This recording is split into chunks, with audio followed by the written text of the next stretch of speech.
eu retornei à presidência, retornei com muita vontade de tentar recriar uma consciência política junto aos nossos povos da necessidade da formação de uma estrutura más organizada de integración en América del Sur.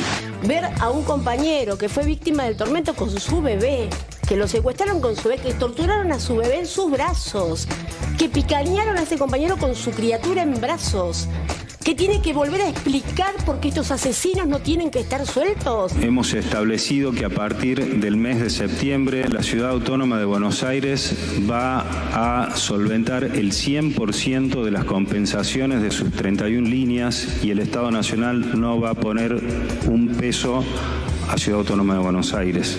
Nunca pensé, ni cuando me fue muy bien, que el que más rating tiene es el mejor, el que más público mete en el cine es el más vivo, es el que menos tiene es el más boludo.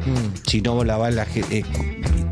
Medir en eso, no, y ahora está un poco en boga. Los convocamos a todas y a todos el 7 de agosto a las 14 horas, marchemos todos a la Plaza de Mayo. Apareció el señor Malaguarnera, que es vicepresidente de La Libertad Avanza y funcionario de ANSES, y desviaron la mercadería hacia otro lugar.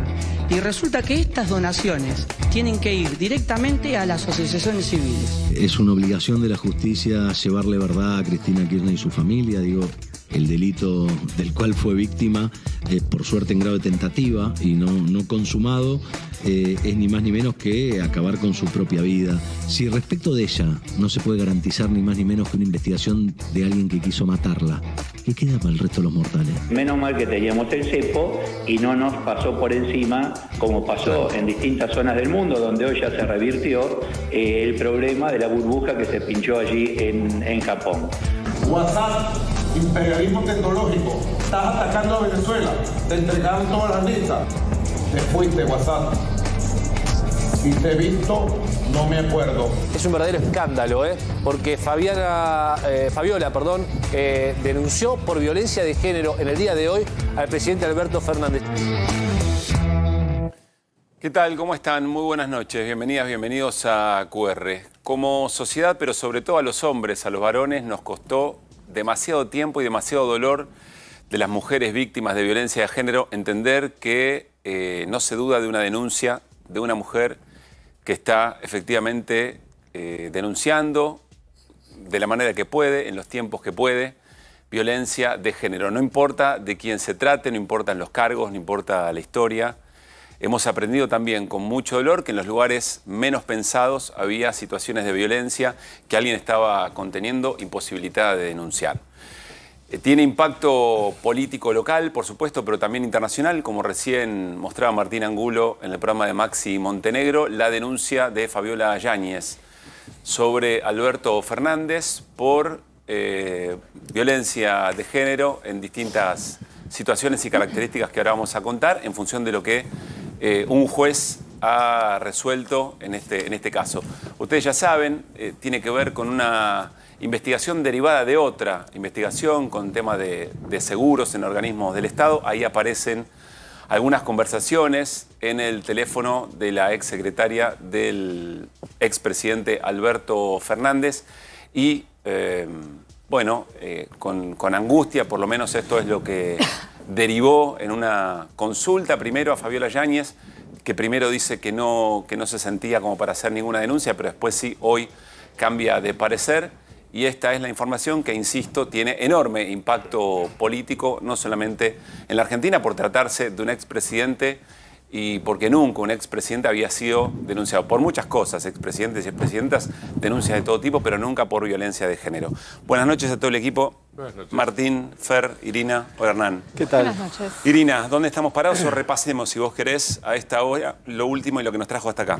Bueno, como decías, en Comodoro Pi en el juzgado de Julián Ercolini hay una investigación ya hace un tiempo sobre la contratación de seguros durante el gobierno de Alberto Fernández. En medio de esa investigación se analizaba el contenido de celulares y ahí aparecieron algunos chats de Fabiola con la secretaria de Alberto Fernández, de donde se deducía que había una posible situación de violencia de género que ella le estaba transmitiendo a esta secretaria. A partir de esa situación la convoca el juzgado a Fabiola y Fabiola dice que ella no quiere hacer ninguna clase de denuncia. Hoy espontáneamente pidió desde España tener una audiencia por Zoom y sí denunciar esta vez ante el mismo juzgado donde está tramitando esta investigación. A partir de la base de lo que relata ella es que en este último tiempo estuvo sufriendo lo que ella describió como terrorismo psicológico, hostigamiento permanente, llamados constantes de parte del expresidente. Vamos ¿no? a ver, si te parece, la resolución de Ercolini donde cuenta todo esto. Sí, lo que vamos a ver es una resolución donde Ercolini toma medidas que además le pide Fabiola en función de esta situación y donde está explicado justamente lo que te acabo de contar. Ahora bien, el día 6 de agosto de 2024, dice la resolución del juez Ercolini, Fabiola Andrea Yáñez se contactó con ese juzgado solicitando que se realizara una audiencia ampliatoria con este magistrado, la que fue celebrada en la misma fecha. En ella, la citada expresó que en la audiencia anterior se le había solicitado que no inste la acción penal en contra de su presunto agresor, a quien identificó como Alberto Ángel Fernández. Manifestó que estar padeciendo lo que definió como terrorismo psicológico, lo que recién mencionaba Irina, por parte de la persona denunciada, así como acoso telefónico de manera diaria, dado que el presunto agresor se contactaba mediante mensajes telefónicos amedrentándola psicológicamente. Esto es lo que Ercolini cuenta de la audiencia. No hay una transcripción de la audiencia, no se sabe bien qué es lo que le dijo Fabiola Yáñez. La audiencia fue prolongada y hasta donde pude averiguar, ella relató varios hechos de violencia, no uno solo, violencia física y hostigamiento. Esto es lo que describió ante el juez hasta donde pudimos saber. Esa parte no está justamente volcada en esta resolución. Lo que el juez termina definiendo en función de algo que vos decías antes que es muy relevante, ¿no? Que es la palabra de la víctima, son medidas de restricción de acercamiento. Por un lado, debemos tener también ahí las placas para mostrar cómo lo afirma esto la resolución. A ver. No se puede acercar... Ahí está, resuelvo desarchivar la presente causa, imponer a Alberto Ángel Fernández la prohibición de acercamiento a una distancia inferior a los 500 metros de la denunciante, Fabiola Yáñez, y de su domicilio, cito, en la ciudad de Madrid, del Reino de España. Esta es una de las resoluciones a partir de esto que estamos contando. No se puede acercar la salida del país. El expresidente no se puede acercar a 500 metros de la residencia de Fabiola Yáñez y no puede salir del país. Exactamente. Bien. No puede salir del país. Hay un dato también que figura en la resolución, que a ver si lo tenemos destacado, que es que plantea también la asimetría en la relación, ¿no? Mientras Alberto Fernández era el presidente de la Nación, Fabiola Yáñez, su pareja, lo que plantea la resolución en ese sentido es una diferencia de poder. Es algo de lo que hablamos también cuando fue condenado José Alperovich, ¿te acordás? Salvando las distancias en un caso de abuso sexual. Pero fue algo en lo que insistió en ese momento la querella, ¿no? En esta situación de asimetría de poder que muchas veces, no digo que esto sea taxativamente así, pero que suele ser un patrón de comportamiento, quienes tienen el ejercicio y la concentración de poder en algún cargo que puede ser político o de otra índole, quizás se sienten más protegidos y que nunca les va... nunca les va a generar ninguna consecuencia esta situación. Bueno, ese concepto aparece en la resolución de Ercolini. Ercolini le delega la investigación a la Fiscalía. Esto es cómo sigue a partir de ahora. Dame un segundo, antes de ir a cómo sigue la causa, quiero ver si podemos compartir, por supuesto, el breve comunicado del expresidente Alberto Fernández. El expresidente Alberto Fernández está con necesidad de ser convocado por la justicia para poder hacer una declaración respecto de esto que dijo en un breve comunicado y además advirtió que no va a hacer ningún contacto con los medios. Enterado por los medios de comunicación de la denuncia de Fabiola Yáñez en mi contra, quiero expresar que la verdad de los hechos es otra. Solo voy a decir que es falso y que jamás ocurrió lo que ahora me imputa. Por la integridad de mis hijos, de mi persona y también de la propia Fabiola, no voy a hacer declaraciones mediáticas, sino que aportaré ante la justicia las pruebas y testimonios que dejarán en evidencia lo que realmente ocurrió. Es decir, lo que dice Alberto Fernández es que, pasó otra cosa distinta de lo que... de lo que le haya contado Fabiola Yáñez al juez. Te lo voy a traducir en términos poco simpáticos. Sí. Está culpabilizando a la víctima, o a la posible víctima, a quien se presenta como una víctima, ¿no? Por eso decíamos, nos costó mucho tiempo como sociedad, pero sobre todo a los hombres entender que no hay duda posible respecto a una denuncia de violencia de estas características. No la hay. Y no importa de quién se trate, y no importa la trayectoria, no importa lo que se aparenta, no importan los cargos. La justicia, por supuesto, tiene que actuar. ¿Cómo sigue la causa? Bueno, la investigación está delegada ahora en la Fiscalía que está subrogando Carlos Rívolo. Hice varias consultas porque me parecía raro que siga la causa en Comodoro Pi, porque generalmente estas causas tramitan en el fuero ordinario. Habrá seguramente algún debate si por tratarse de un expresidente y si los hechos ocurrieron en la Quinta de Olivos, claro, pueda tramitar ahí o no. Bueno, eso se verá. De momento la causa está en Comodoro Pi y la investigación la va a tener que hacer Carlos Rívolo. La resolución del juez también recuerda, por si Fabiola quiere recurrir, que hay una unidad especializada en violencia contra las mujeres, de prevención de violencia y además de asistencia en estos casos en el Ministerio Público Fiscal, que es la UFEM, que ha intervenido en muchos casos. El caso de Alperovich fue uno de ellos y bueno, eso se verá. Por ahora no fue convocado este organismo, ¿no? A ver, gran impacto político, perdón, Irina.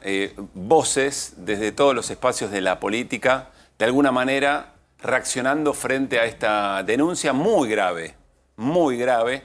Y por ejemplo, el propio vocero presidencial, Manuel Adorni, creo que el único que habló respecto del oficialismo, en este caso que se expresó a través de las redes sociales, lo hizo de esta manera, lo vamos a compartir. La línea 144 está abierta a las 24 horas para asistir a todas aquellas personas que sufren violencia por motivos de género. Fin. Será otro el momento en que tengamos que decir que este es un gobierno que ha desfinanciado las políticas vinculadas a la contención, protección, salvaguarda de las mujeres que denuncian y que sufren violencia de género.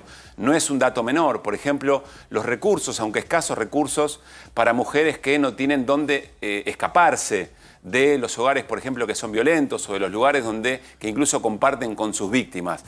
Habrá momento, quizá no sea ahora, pero sí hay una observación muy atenta de la sociedad respecto de las políticas que se han desfinanciado, los ministerios que se han degradado para este tipo de señalamientos muy parecidos al carancheo político.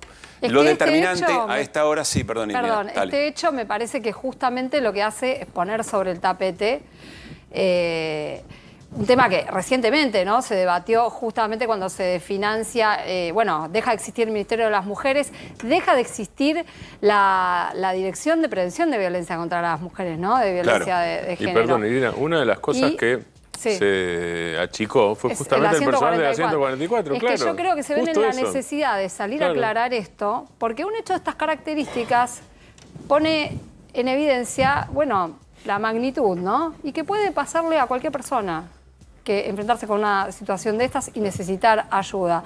Entonces se ven en la situación de tener que salir a decir, ojo, que funciona la línea 54. No te aclaran que son pocos atendiendo el teléfono, pero que funciona la línea 144.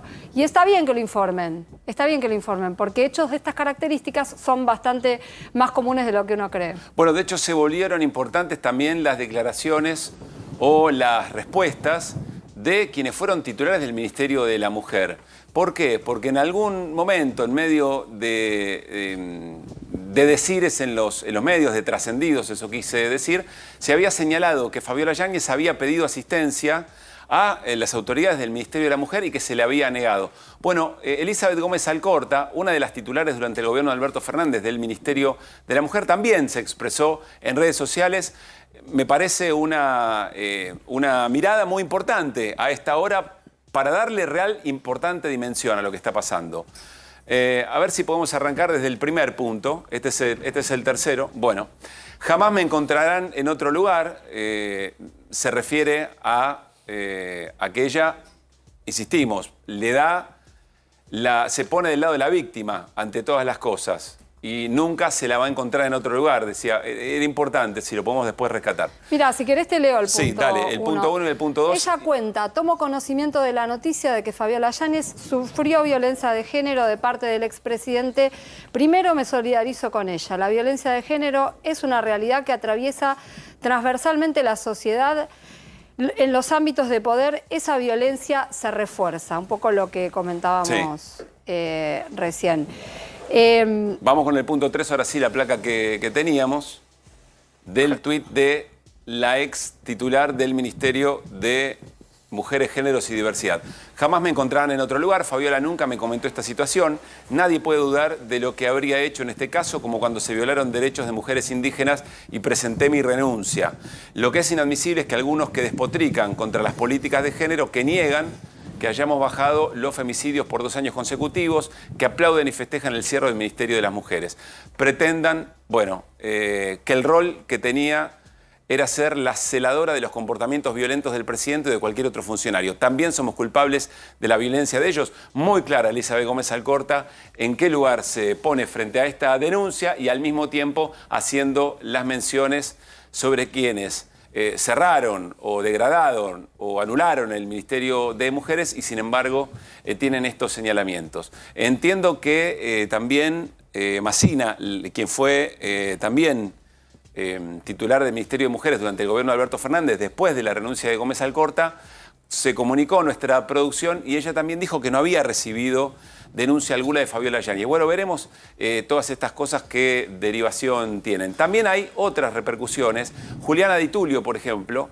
senadora de Unión por la Patria, hizo un posteo en la red social X. Dejen la hipocresía, a ustedes les importa 3 almendritas si Alberto Fernández es un golpeador o no. A mí sí, y mucho.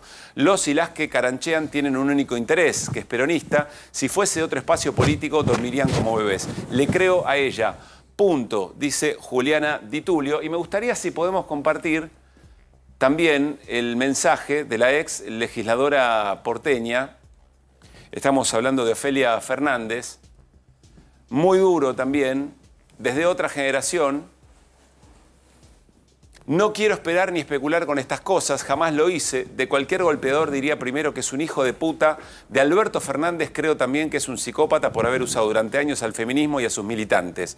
Y aunque sea molesto ver hoy a muchos soretes que en la vida le creyeron a una mujer que denunciaba querer colgarse de esto mientras se ríen, creo que corresponde hablarle a las miles de pibas a las que hace ya tiempo les pedí que me acompañaran a sumarse a esto que resultó una interminable decepción. Hacerme cargo de haber creído tanta basura, pedirles perdón, decirles que la inmensidad de esta frustración tiene que ser la razón por la que aprendizajes mediante y sin creer mucho en nadie volvamos a intentar, dice Ofelia Fernández.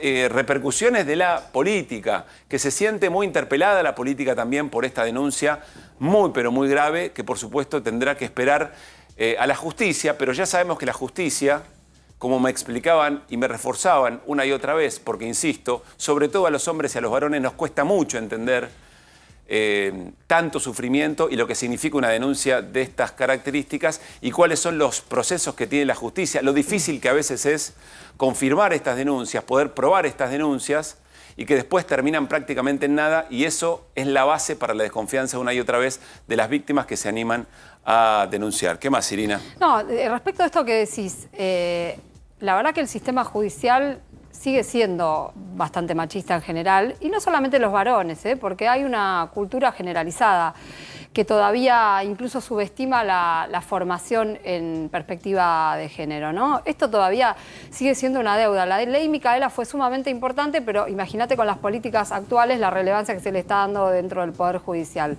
tirando a nula, te diría. Así que bueno, también debería ser una ocasión para recuperar esa formación, ¿no? Para entender la relevancia, porque si no, es como vos decís, son denuncias que pueden ser candidatas al archivo con mucha facilidad, ¿no? Veremos qué pasa en este caso. Ya seguimos con más repercusiones de la política. A esta hora, una denuncia que tiene un profundo impacto en la política local, que también tiene ya una cobertura internacional de medios extranjeros. Sí, Martín.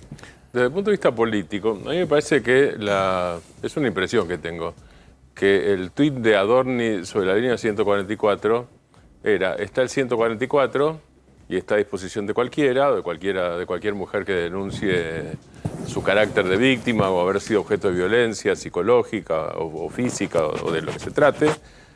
Pero yo le vi un tono irónico al mismo tiempo. Me parece que parte de la discusión política ahora es, y por eso tal vez las reacciones de Juliana de Tulio y de Ofelia Fernández, y me parece que esto recién empieza, esa es la sensación, del lado de La Libertad Avanza y de otras expresiones internacionales, lo que hay está claro, es la perspectiva de género, recién Irina hablaba de eso, la perspectiva de género y un montón de otras cosas, pero básicamente la perspectiva de género, en realidad son una especie de, merecen una cruzada, merecen una batalla cultural, una guerra cultural, digo, se expresa de esa manera, lo expresan los dirigentes políticos, lo expresan quienes teorizaron acerca de eso, Nicolás Márquez, Agustín Laje, los que escribieron libros, hay libros escritos sobre eso, dicho de manera mucho más salvaje todavía de lo que yo lo estoy expresando. Pero en la aplicación política me parece que lo que va a empezar es otra cosa. ¿No ven que estos tipos, o estas tipas, peronistas, kirchneristas, populistas, campo popular, los que se dicen nacionales, etcétera, etcétera, y democráticos, son chantas, mentirosos e hipócritas? Eso es lo que empieza, me parece ahora. Parte de la disputa política, que es en paralelo a la causa y en paralelo a la obligación, obviamente, y al sentimiento de que ante la denuncia no hay duda, porque además me parece que hay otra cosa, yo no sé si Irina tiene estadística. Tengo la presunción de que además yo no registro casos, no recuerdo casos de mujeres que hayan inventado. No lo recuerdo. Yo pregunté, por ahí en algún muy caso pocos. hay, ¿no? Muy poquititos, no Pregunté aparecen. específicamente eso, son claro, si no aparecen, evidentemente no hay solamente una convicción moral y social de que hay que creerle la denuncia a la víctima. Después que la justicia haga lo que sea y estamos en un Estado de Derecho. Pero además de todo me parece que yo tenía esa presunción de que son muy poquitas, que en realidad no hay invento. O sea, no es solo que no hay que pensar que es un invento, sino que el invento no existe normalmente. Es ínfimo. Ya lo escucho, ese es un tema. El costo de mentir para una víctima es demasiado alto. Exacto. Sí, me quedo pensando en esa ironía que mencionaba sobre el mensaje de Adorni. No tengo ninguna intención de desviar la gravedad de la denuncia, ni mucho menos, pero es una forma de revictimizar al mismo tiempo. Ya lo escucho a Fer Cerolini. Quiero compartir el el mensaje en la red social X de Malena Galmarini, que hace muy poquito posteaba lo siguiente: la violencia de género existe, no tiene color político y se condena siempre. Como dijimos ayer, no importa quién sea el agresor ni qué cargo haya ocupado, estamos del lado de la víctima. ¿Sí, Fer? No, yo estaba viendo cómo es el tratamiento de época. Bien o mal ha cambiado la época, porque acá estaba, para recordar, me busqué el tema del día que me acordaba que Menem había echado a Zulema Yoma con el ejército, con el jefe de la casa militar de Olivos. Fue un escándalo y tenían preparado hasta un aerosol por si se quería retomar. Y mirá el tratamiento que le dio Clarín. No sé si se puede ver acá. A ver, léelo, compartilo. Bueno, dice... El tratamiento es: Menem volvió a la casa, volvió a Olivos, Menem volvió a Olivos, le impiden la entrada a Zulema. Le impiden la entrada a Zulema, en un escándalo era, no es que le impiden la entrada, le pusieron al ejército, le dijeron, usted no entra, y bueno, a la larga de la historia de Menem se supo de que hubo, por lo menos se han narrado varias escenas de violencia intrafamiliar. Pero digo, ¿cómo hoy se hubiera pasado algo así? Si un presidente le impide a su pareja la entrada con el ejército, hubiera sido otro tipo de etapa. Es decir, bien o mal se avanzó, porque el criterio es que la mayoría de las voces, casi todas las voces, son de condena. Entonces, digo, no estamos hablando de 100 años atrás, estamos hablando de mitad de los 90, ¿no? Que esto pasaba, y además es un hombre que ellos ahora han levantado a Menem. Hernán. Hay una característica que uno ha notado acá, y a mí me parece bien interesante el resumen que se ha hecho, porque desde el gobierno, en realidad desde aquellos que cuestionan el movimiento feminista, lo que pretenden hacer es corresponsabilizar a cualquier mujer del movimiento feminista de un hecho por un hombre. Esto me sigue llamando poderosamente la atención. Eso es lo que decía Alicia Gómez Alcorta. Quieren que nosotros también hacernos responsables a nosotros de lo que ellos, a nosotras de lo que ellos hicieron. Ser celadora, decía. Claro, me quieren poner celadora, decía. Lo cual, de nuevo, pasó con Pedro Brigger. Entonces, que en realidad el objetivo es denostar al movimiento feminista con un hecho que finalmente el movimiento feminista cuida, si querés, a la víctima, además de un montón de otras cosas.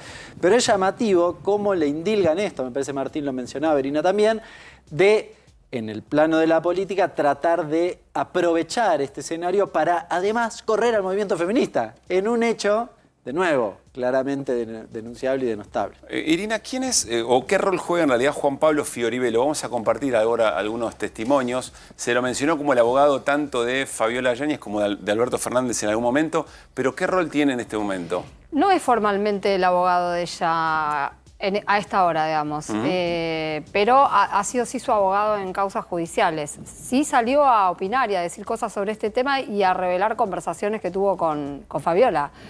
Eso es lo que se sabe hasta el momento, ¿no? Donde incluso, bueno, creo que las tenemos, ¿no? Sí, vamos a compartir dos testimonios.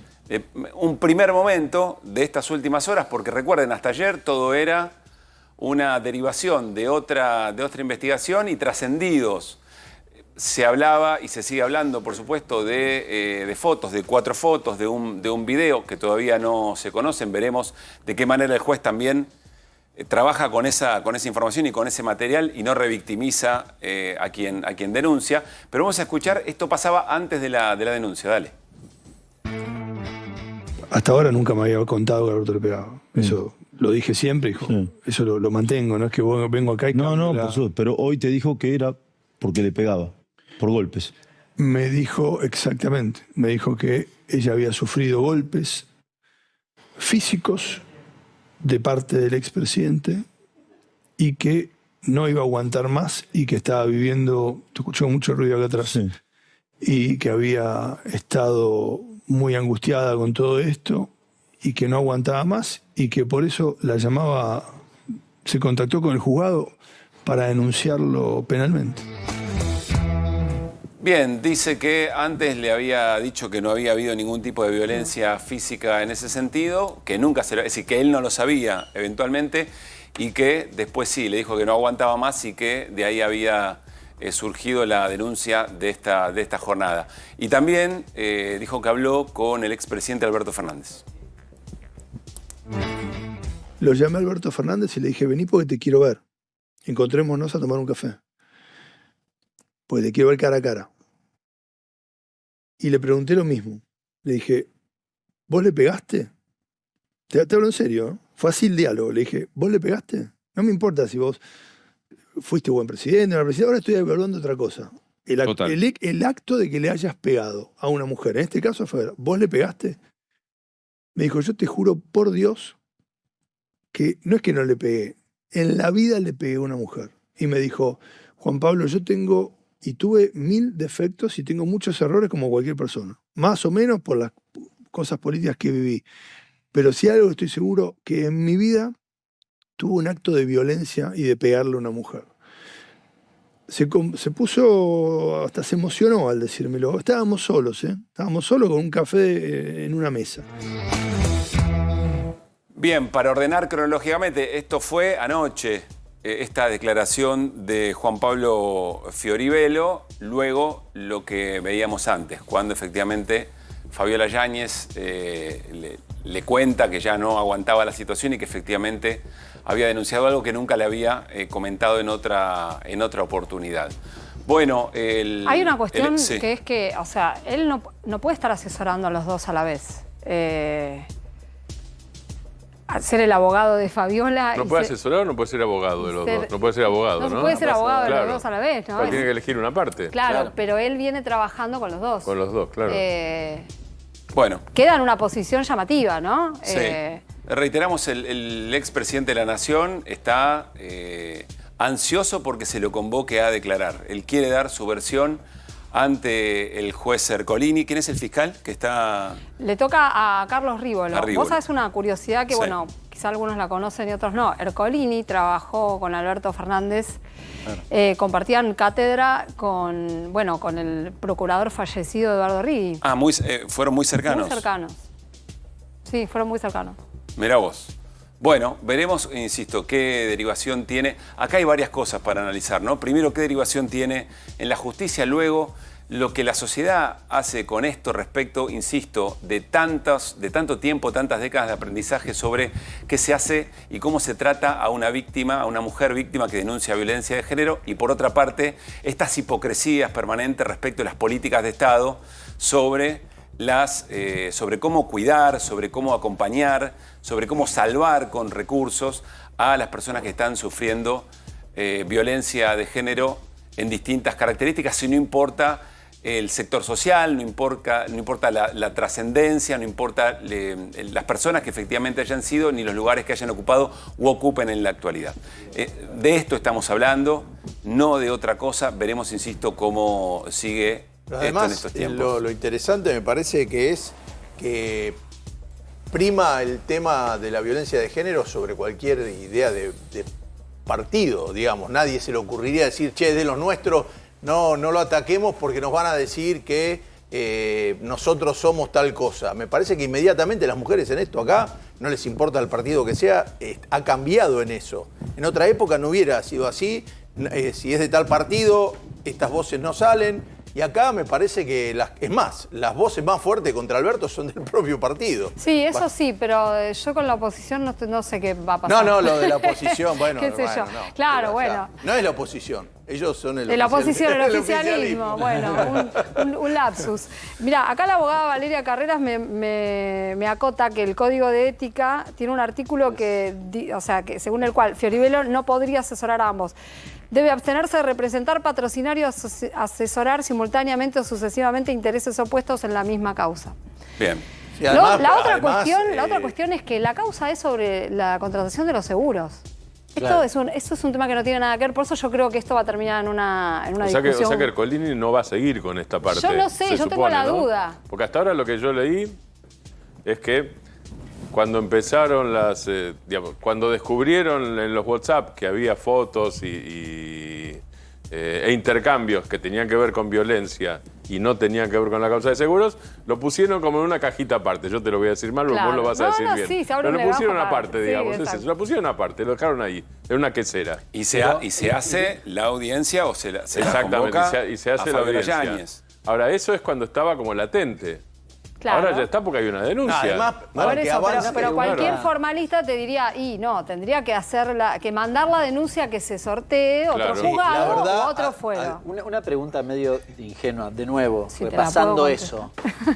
Ella hace la denuncia, entonces, ¿cómo debería ser? Porque eso es una causa distinta a la otra. Claro. ¿Fue al mismo juez? Lo que yo creo. No es que fue. El juez se la quedó y lo que hizo fue delegar la investigación en la fiscalía. El juez justamente para darle entidad a la causa y para mostrarla transparente, como entre los dos claramente hay enemistad manifiesta, como se dice, porque los dos, Alberto cuando llegó al poder contra Ercolini, quiso moverlo, correrlo, sacarlo de todos lados porque estaba ofendidísimo con algunas actitudes de Ercolini y es probable que Ercolini se esté cobrando algún tipo de venganza en lo personal. Pero eso es desestimar la denuncia. No es desestimar la denuncia, es bárbaro, me viene bárbaro que algo sea cierto y lo pueda a un tipo que yo detesto destruirlo. Él está poniendo en cuestión no estoy diciendo que sea falso, lo que digo es que ahora para cuidar la causa se tendría que correr porque van a empezar a decir...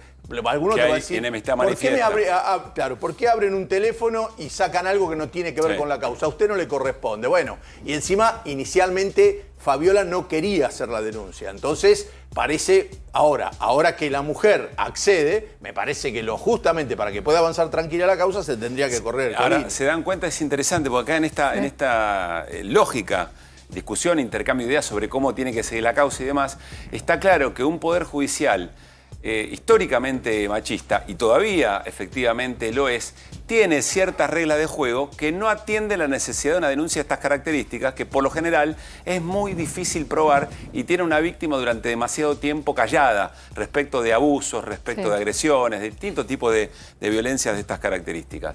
Bueno, vamos a ver, insisto, cómo sigue, porque coincido con Martín Granowski, me parece que esto recién comienza. Tenemos QR hasta las 11 de la noche, muchos temas. Enseguida vamos a charlar con Hugo Yasky y con Alejandro Gramajo. ¿Por qué? Hugo Yasky, secretario general de la CTA, además de diputado nacional, Alejandro Gramajo, titular de la UTEP, de la Unión de Trabajadores de la Economía Popular. Porque mañana es 7 de agosto, San Cayetano, hay por supuesto una misa y luego una movilización a Plaza de Mayo que, tiene todas las señales para ser realmente contundente. En un rato Hernán nos va a contar de qué manera en este primer semestre se ha ajustado de qué se trata la motosierra. Le va a poner números a la motosierra y le va a poner víctimas a la motosierra. Es decir, dónde el Estado dejó de poner dinero y qué consecuencias eso tiene, solamente de ver cuáles son los títulos de las dependencias del Estado a las que se le ha recortado una enorme cantidad de fondos. Nos vamos a dedicar a eso también. Y atención, porque con Irina Hauser, nuevos documentos,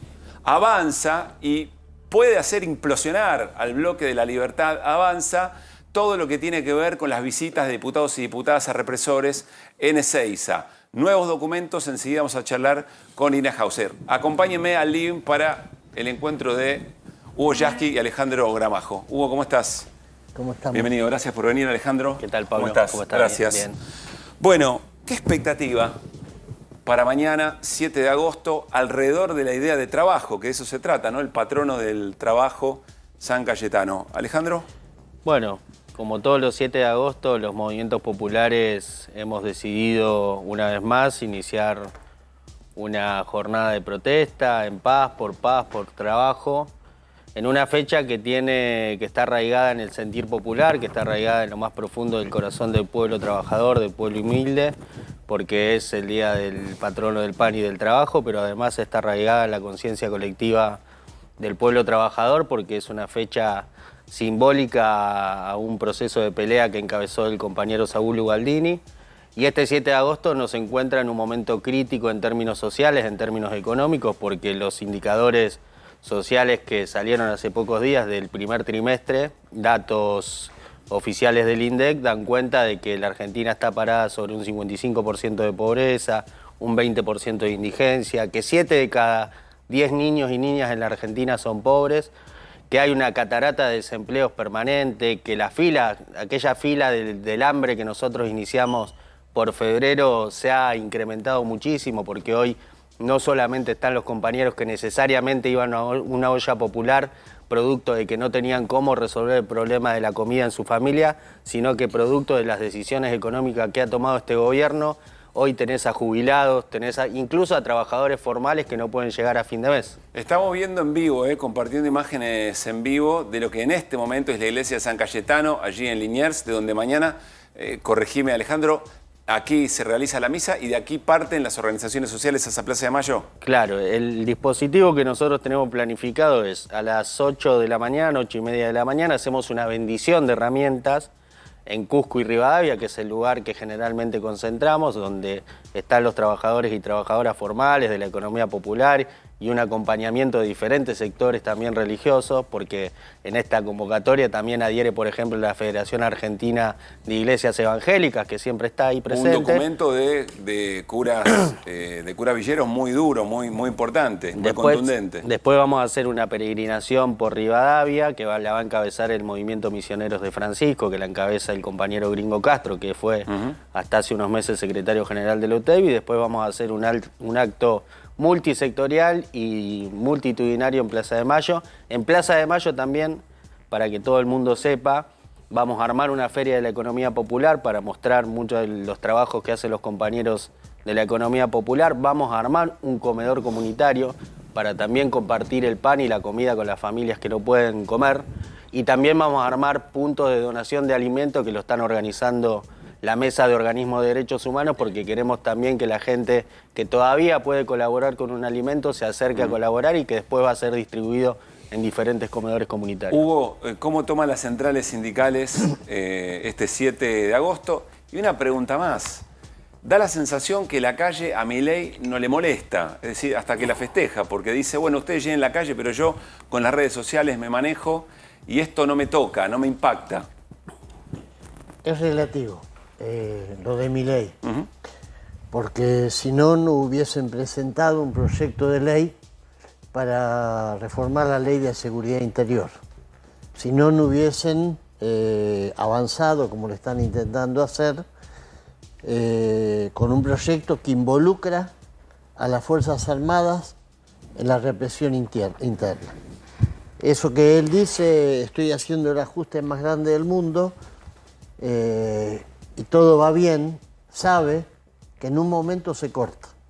Porque si el país hoy tiene 20% indigente, es decir, si matemáticamente uno que de cada 5 argentinos no puede comer lo que necesita al día, y la mayoría de ellos son niños y jóvenes, y la perspectiva es que todo se agrave, porque si vos me decís, está haciendo esto, pero tenemos una macroeconomía sólida, tiene todos los patitos alineados, está todo bien, nada de eso.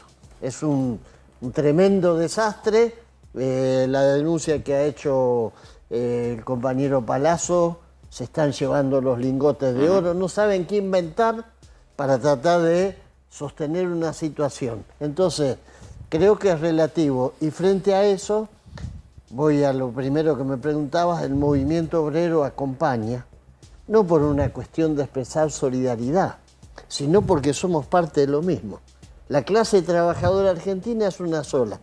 Una parte está desocupada, otra parte está en informalidad, otra parte tiene convenio, está en la formalidad, pero los problemas que tenemos son comunes y cuando le falta el trabajo a los compañeros en los barrios, eso repercute sobre el que tiene empleo y viceversa.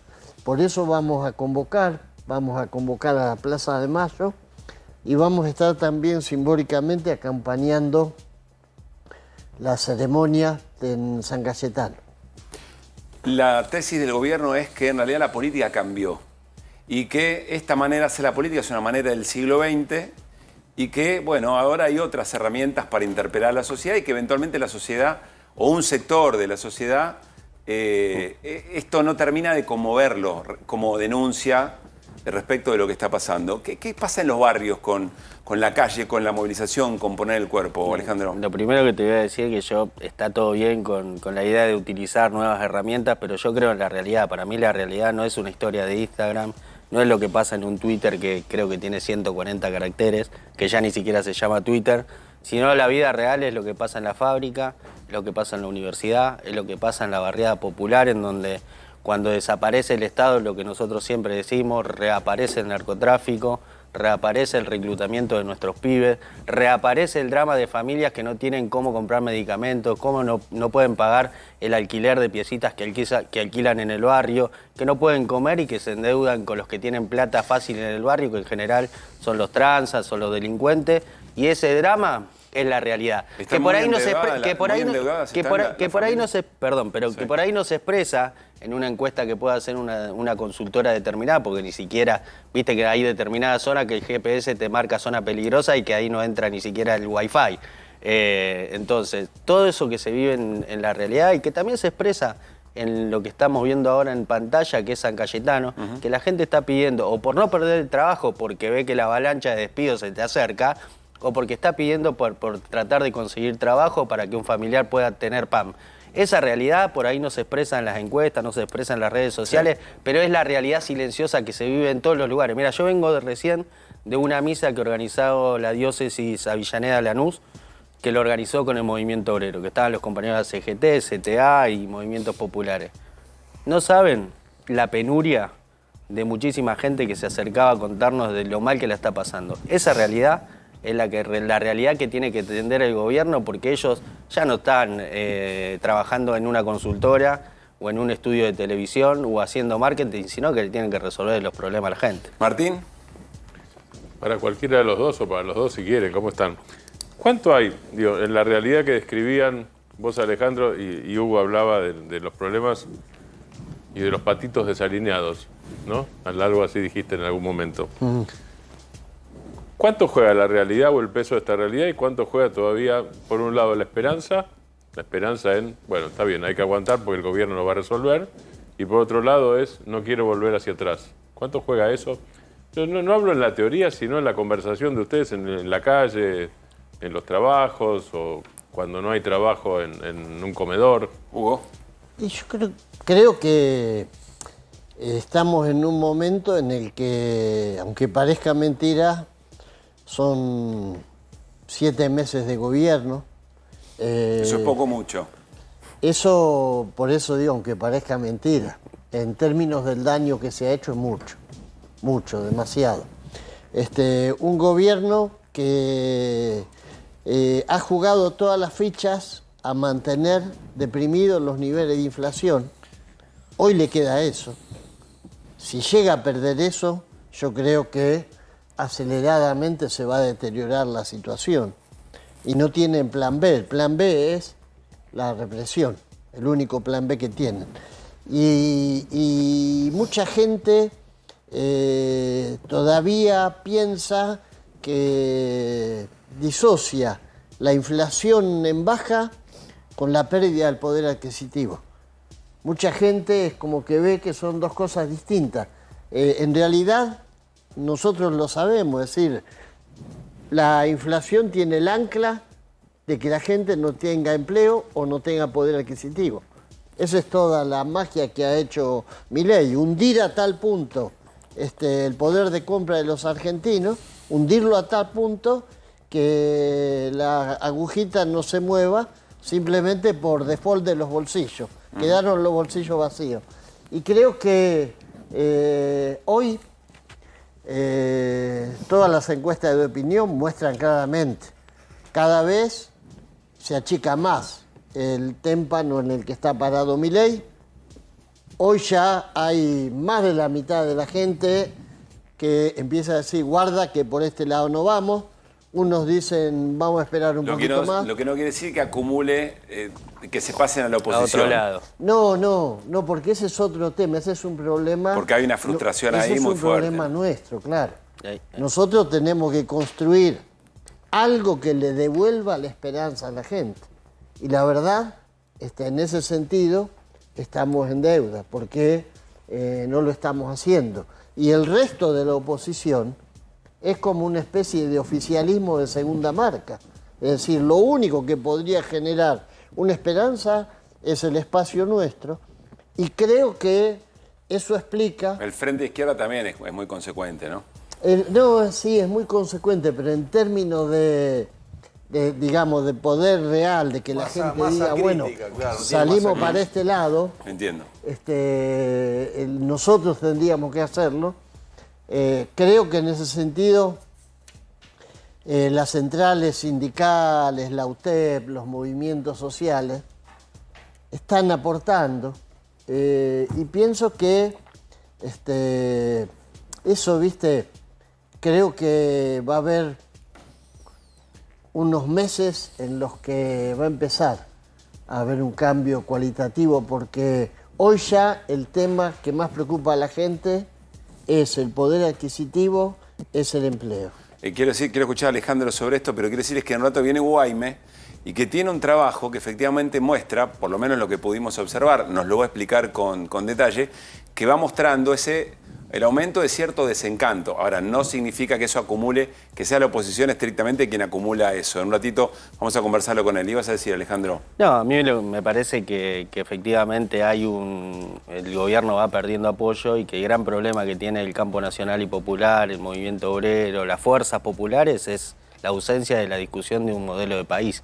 Porque acá, en nuestro campo político, que es el gran movimiento nacional y popular, no es que perdimos la elección por una mala maniobra electoral, perdimos porque hubo problemas de fondo que no pudimos resolver.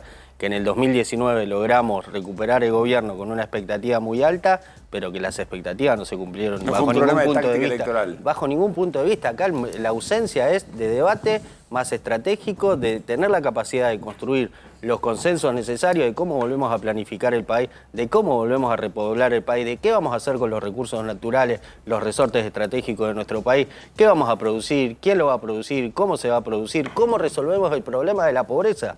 Porque el gobierno anterior terminó con un 5% de desempleo y con un 42% de pobreza. Quiere decir que hay un debate estructural que dar, que hasta acá, en los últimos 40 años de democracia, no supimos cómo resolver ese problema estructural. Y el gran ausente del campo nacional y popular, y por eso no hay una traducción directa en la acumulación del desencanto del gobierno de Javier Milei hacia una fuerza popular, es porque todavía no le estamos ofreciendo un modelo de país distinto a nuestro pueblo. Hernán Lecher tiene pregunta. Hernán. Sí, ¿cómo están? Buenas noches. Ustedes plantean que va perdiendo apoyo popular. Ahora, cuando uno lo piensa, y yo comparto un poco la descripción, si se quiere, más material del escenario que estamos viviendo hoy en la Argentina, y uno lo sopesa en términos, si se quiere, de apoyo o simpatía popular, hay una ruptura. A mí me parece muy difícil que el 50% apoye, porque básicamente el 90% te dice que le está yendo mal o que le está yendo peor. ¿Qué hay en el medio? ¿Cuál es? ¿Por qué, por ejemplo, en las barriadas populares hay buena parte, incluso yéndole mal, que sigue apoyando a Milei, más allá de la inclinación, para mi forma de ver, leve a la baja de la curva de aceptación? Yo creo que nadie avanza hacia un lugar que todavía no existe. Es decir, la gente de pronto te dice tenemos que salir a pelear contra esto, porque hay muchos compañeros que te lo plantean. Es más, muchas veces a mí me ha tocado de pronto salir de una marcha y que venga gente a increparme, a pedirme más acción, digamos, más. ¿Y qué contestás? Y que no tenemos una consola que diga paro general, la apretás y para, porque vos tenés que construir las condiciones para que una convocatoria no termine en un fracaso. Porque hoy un tiro a una pelota a la tribuna de los movimientos sociales o de las centrales sindicales, para Milei significaría un regalo en bandeja de oro, porque ellos están buscando el momento de poder golpear. Ahora, yo creo que hay que construir una salida, hay que rescatar parte de lo que hicimos bien, porque yo no creo que todo lo que hicimos fue malo, porque hubo un momento en el que en este país el índice de Gini, es decir, el de Gini, la desigualdad se achicó. Hubo un momento en que fuimos capaces de plantarnos frente a la FJP y sacarle el caramelito de la boca y volver a tener sistema jubilatorio. Hubo un momento en que fuimos capaces de aplicar políticas que eran agresivas, es decir, en términos de distribución de la riqueza, porque no podés tener un gobierno que le pida permiso a las patronales para distribuir la riqueza. Hubo un momento en el que se aplicaron políticas que iban en contra de lo que la gobernabilidad de los poderosos permitía. Hay que recuperar esa rebeldía y hay que poner al frente de eso a los compañeros, a los hombres y a las mujeres que también concilien el tema de la credibilidad. Porque si vos decís... Está muy deteriorada la credibilidad hoy. Está deteriorada. Tenemos que... ¿De la política en general o de los dirigentes del panperonismo? No, digamos que los que estamos llevando el peso más grande del desencanto de nuestro pueblo somos los que perdimos la elección, los que gobernábamos. Al contrario, los otros se están de alguna manera beneficiando, explotando todavía ese odio que insuflaron, esa forma de atacar, porque cuando Milei dice que la política cambió, es cierto. Si no hubiésemos tenido el cambio enorme que significó la irrupción de las redes sociales, un personaje como Milei no llegaba a ser presidente de la Argentina en ninguna condición. La verdad, nosotros no la vimos venir, porque lo vimos a Milei y pensábamos como si todo eso no existiera, las redes sociales. ¿Pero fueron las redes sociales o lo que dijo Alejandro? Que en realidad no se terminó de cambiar estructuralmente las condiciones de vida de una gran proporción de personas. Yo creo que fueron las dos cosas. Desde ya, si hubiésemos logrado tener un gobierno que le diera respuesta a los sectores populares, no te entra ninguna bala, como pasaba en la época, qué sé yo, la época de Néstor, en un momento con Cristina. Yo creo que básicamente viene por ahí, pero también es cierto que el fenómeno de Milei, ¿cómo lo explicás si no es a partir del enorme poder que genera eso que ellos manejan tan bien? Porque... Vos decís la manera de hacer política a la que invitan las redes sociales, ¿a eso te refieres? No, y la posibilidad de... Vos para Milei no tiene una sola unidad básica. No tiene un sindicato que lo apoye, no tiene un gobernador, no tiene un intendente, no tiene militar, no tiene nada. Tiene las redes sociales. Si no estuvieran las redes sociales, ese fenómeno en la práctica no existiría. Es decir, hoy tenés vivimos en un mundo donde hasta los sectores populares se manejan más tiempo con lo que aparece en la pantalla que con el que tienen al lado del que tiene enfrente. Fer Cerolini tiene pregunta también. ¿Qué tal? Buenas noches. Yasky, yo creo que me parece que se está terminando un poco esta dicotomía que existía entre los sectores combativos y dialoguistas de la CGT, porque los dialoguistas no tienen con quién hablar, porque se está rompiendo todo, así como esa pelea entre el capital y el trabajo también, porque en este momento se está destruyendo el capital. Hay un montón de empresas que están cerrando, que están perdiendo mercados. Es como que no hay negocio para nadie, hay muy poca gente que pueda hacer negocio. Y por eso la pelea vuelve a las épocas de Martínez de O, cuando estuvo la dictadura 7 años y salían paz, pan y trabajo. Se pide lo básico, es como volver al pasado. Esto permite que avance más rápido una discusión dentro, por ejemplo, del movimiento obrero. Yo creo que sí. Es como decís vos, los sectores dialoguistas de la CGT que ya lo llevan en su ADN, en su historia, no se imaginan otra manera que no sea estar en esa zona de confort que te genera el diálogo, la cercanía con el poder. Hoy no tienen margen de acción. Y es así, por más vuelta que le den, volvemos al punto de partida que fue la convocatoria de enero, volvemos al punto en el que nos dejó el paro. Vos fijate, reglamentaron la ley de base y es peor la reglamentación que la misma ley. Aún con 2 paros generales. Aún con 2 paros generales. Es así, porque yo creo además... ¿En qué cosa es peor, Hugo?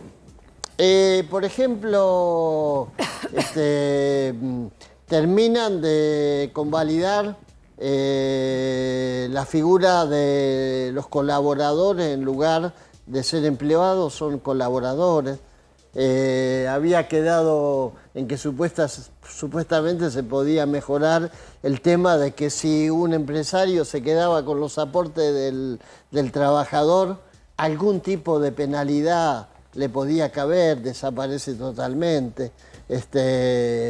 Pero el fenómeno es ese, 2 paros generales y la ley que sale es peor, y la reforma que sale es peor. Y la reglamentación es peor, sí, porque además está claro que el único plan que comparten los que hoy apoyan a Milei, es decir, los grupos del poder de la Argentina, los grupos del poder, incluso algunos que en su momento apostaron por Sergio Massa, después pragmáticamente dijeron, este es el tipo nuestro que tenemos que apoyar. Y lo único que tienen claro es que la Argentina tiene que ir a un modelo social como el de Perú. Perú tiene una burguesía poderosa, dueña de todo, un presidente del Banco Central que hace 25 años preside el Banco Central, eyectaron 12 presidentes, suicidios de presidente, otros en cana, Castillo está preso, ¿viste? Nadie dice nada de que Castillo está preso, y un pueblo que mayoritariamente sufre hambre, porque Perú es eso. No saben ni lo que es la jubilación, En Perú vos no vas a encontrar una cola de jubilado el día que se cobra porque no hay tanta cantidad de jubilados, no saben lo que es la jubilación. Entonces, ese es el modelo que quieren. Y para eso, vos tenés que tener un solo objetivo, destruir a las conquistas de los trabajadores, destruir al movimiento sindical y a los movimientos sociales. Lo que hace Sandra Petovelo cuando baja la persiana y se queda con los alimentos pudriéndose, fundamentalmente es decisión de destruir la organización popular. Alejandro, te quiero preguntar, me quedé colgado cuando contabas lo que está pasando en los barrios populares, en los sectores más vulnerados. Hablaste de familias endeudadas. ¿Cuál es esa situación? ¿Qué tan endeudadas están las familias y qué es lo que pasa? ¿Con quién se endeudan y qué pasa si no pueden pagar? No, esto que contaba anteriormente, que quedan endeudadas con los narcos, con los tranzas, con los delincuentes de los territorios, que son cuando desaparece la organización comunitaria. ¿Qué es lo que venimos diciendo permanentemente? Es decir, no se llega para el alquiler, no llega para la comida y van a pedir plata. No solo eso, porque vos por él tenías antes el centro de primera infancia, que lo tenés que cerrar porque el gobierno desfinanció toda la política vinculada a la niñez. Tenías el club de barrio, que de alguna manera ha organizado otra faceta de la organización en el territorio, que hoy le vino un 1500% de aumento de luz que se hace impagable. Entonces, ¿qué hace el club? Cierra. No tenés ningún tipo de organización ni del Estado ni comunitaria que te pueda dar una mano, tirar una soga en algo. Entonces, ¿qué es lo que aparece? Vuelve a avanzar el narcotráfico con los tranzas en el territorio, que son los que manejan plata. Entonces la gente se endeuda y genera una dependencia, una depresión y una persecución permanente y prácticamente una dependencia de un tipo que te obliga quizás a hacer, no sé, determinadas cosas. Pero lo primero que vos grafica esa realidad, que no solo se traduce en eso, que por ahí es la faceta más dramática, pero también se traduce en gente que intenta suicidarse, gente que está desesperada, que no ve a su vieja que no sabe cómo resolver el problema de la olla en su casa y ¿qué hace? Se va a afanar un cable y queda electrocutado con los cables. Una pregunta respecto a lo de la marcha de mañana. ¿Ustedes van a marchar hacia Plaza de Mayo? Vamos a peregrinar hacia Plaza de Mayo. Peregrinación después del acto. Digamos, no tienen miedo porque se ha visto que cuando las marchas son masivas, la conducta del gobierno es una. Cuando van de a pocos, puede pasar cualquier cosa. Digo, por el protocolo. Mira, claro, hay dos cosas que podemos tener en cuenta. El domingo se hizo una concentración en la 9 de julio en el Obelisco, que un grupo de venezolanos y de argentinos los venezolanos lo dejaron cortar legítimamente si están enojados con lo que está pasando en Venezuela y cortaron la calle. ¿Qué están haciendo? Ejerciendo un legítimo derecho de protestar. Eso lo dije, yo estaba al aire y lo dije. Qué raro, mire. Evidentemente puede ser que hayan cambiado de posición, pero independientemente de eso, nosotros no queremos darle bajo ningún punto de vista la posibilidad de que intenten armar un show policial, porque lo que se va a expresar mañana, y uno lo viene percibiendo por esto que incluso decía Hugo, y Pablo también, es que ha tenido un nivel de adhesión la jornada de mañana, que es una consigna que, insisto, engloba a todos los argentinos de bien y que queremos construir una Argentina distinta, y por eso la adhesión de los compañeros de la CGT, de los compañeros de la CTA, de todos los organismos de derechos humanos, tanto la CGT como la CTA como nosotros, nos pasamos haciendo reuniones con sectores que se acercaron, pymes, clubes de barrio, el movimiento feminista, agrupaciones estudiantiles. ¿Esa masividad va a impedir que actúe el protocolo o cómo van a evitar ese escándalo de Creemos que no van a ser tan torpes de intentar hacer una cosa así porque, insisto, nosotros es una movida que queremos hacer pacíficamente, que queremos peregrinar, porque queremos expresar el descontento de la sociedad. Mañana tiene que ser una gran jornada de oposición social al gobierno de Javier Milei, porque, insisto, acá el gran problema es que es un modelo económico que ha dejado rápidamente, en menos de 8 meses, al 55% de la Argentina en la pobreza, y que los datos, yo no soy economista, pero uno ve lo que viene pasando. Hablábamos con las pymes el otro día que van a convocar a la marcha de mañana, que nos decían que la proyección que tienen de acá a fin de año es el cierre de persiana de casi 12.000 pymes, que eso impacta directamente en el desempleo de 200.000 personas. Mañana a las 8 de la mañana en Liniers. ¿A qué hora llegarán a la Plaza de Mayo? tipo 1 de la tarde estaremos en Plaza de Mayo. Alejandro, Hugo, muchísimas gracias por haber venido. Gracias a ustedes. Estén bien. Nos vamos a ir con Fer Cerolini. Nos va a contar, después de todo lo que fue el lunes negro en las bolsas del mundo, qué pasó hoy con el dólar. Fer. Bueno, hoy fue un día relativamente calmo. Dijimos esto de que la Argentina reacciona más rápido que los mercados centrales, que teóricamente están más sólidos los mercados centrales, pero la Argentina corrige y aprovecharon un poquito esta corrección. Pero pareciera que no fue para tanto, ¿no? Que más o menos se acomode la cosa, ¿o no? ¿O hay que esperar unos días? No, hay que esperar unos días. En realidad te dejó estructuralmente un problema que es la volatilidad. ¿Sí? Quedó volátil la escena. Claro, porque el problema estructural de fondo, las cosas que planteábamos ayer, siguen vigentes. Más allá de haya subido o bajado, digamos. Puede tener volatilidad. Lo que pasa que a la hora de pensar el futuro es muy difícil predecir. Si mañana vuelve a pasar, no nos sorprendería. ¿Se entiende? Se entiende. Volatilidad. Entonces, el dólar frente a esto, ¿cómo reaccionó? El dólar bajó un poquito el blue, bajó a 1000, está, a ver si tenemos la placa acá. ¿Bajó o subió? Porque dice, el Zócalo dice que subió. No. ¿Bajó? Bajó, el dólar blue, si están poniendo ¿dónde está? Dólar MEP, dólar blue, no, bajó. El dólar lo están poniendo, está a 1.375, pero bajó. Ah, bien, estaba eso más es una alto, baja. es menos 1,0,8. Va verde. Sí. Va verde, bien. Está bien. Bajó un poquito el dólar MEP. Sí. Y sí subió a penitas el contado con liquidación. Tuvieron un momento hoy, unas pequeñas compras. Ayer habían vendido 24, 25 millones, hoy compraron 17. Eso está relativamente tranquilo. 17 millones de dólares. 17 millones de dólares, sí. Sigue creo que negativo el mes, pero no son números. O sea, en general estable. Está estable, sí. Realmente a nivel mundial, de los 13% que la gran caída que tuvo Japón de golpe, porque venía bajando un poco, tuvo una caída del 13%, ayer levantó el 10%. Digamos que quedó todavía negativo, y ahora yo estaba tratando de ver el índice Nikkei, porque ya a esta hora está funcionando, y hoy está un La bolsa de Japón. La bolsa de Japón, claro, generalmente cuando abre la nuestra ya cerró. Entonces estaba menos 13, hoy levantó 10, fue una corrección hacia arriba bastante de calmar un poco los ánimos, y la Argentina tuvo una pequeña levantada de los bonos, levantaron los ADRs y subió 2% el Merval. Digamos que aparentemente es como si hubiera una paz, un momento de paz, y el mercado. Lo que queda, como dice bien Hernán, es la idea de que está todo muy que no se sabe cómo sigue la historia. Volátil. Está tenido con alfileres, están las elecciones en Estados Unidos, no hay mercados que están también como que lo tocan un poquito, esto de que mírame y no me toques. Yo te digo, para mí hay un componente que ayer no mencionamos que no es menor. Los mercados saben que Trump quería que no bajaran la tasa hasta que él fuera presidente, y que cuando fuera presidente, si es que eventualmente lo es, iba a presionar para bajar la tasa a él.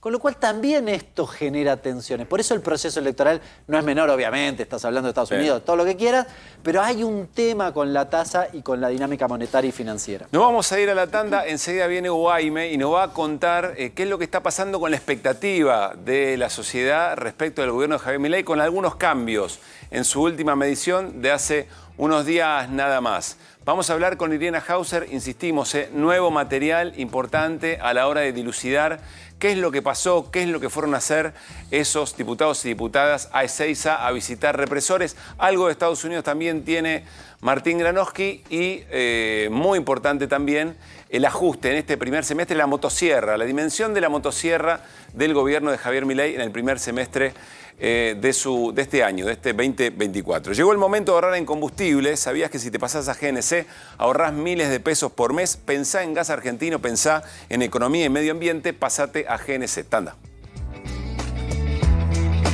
Bueno, vamos a hablar de la motosierra de Milei. Corrijo, no son los 6 meses, son los 7 meses. Es decir, lo que lleva de gobierno Javier Milei. Que dice que la motosierra no para, que no descansa, motosierra eterna prácticamente. A ver.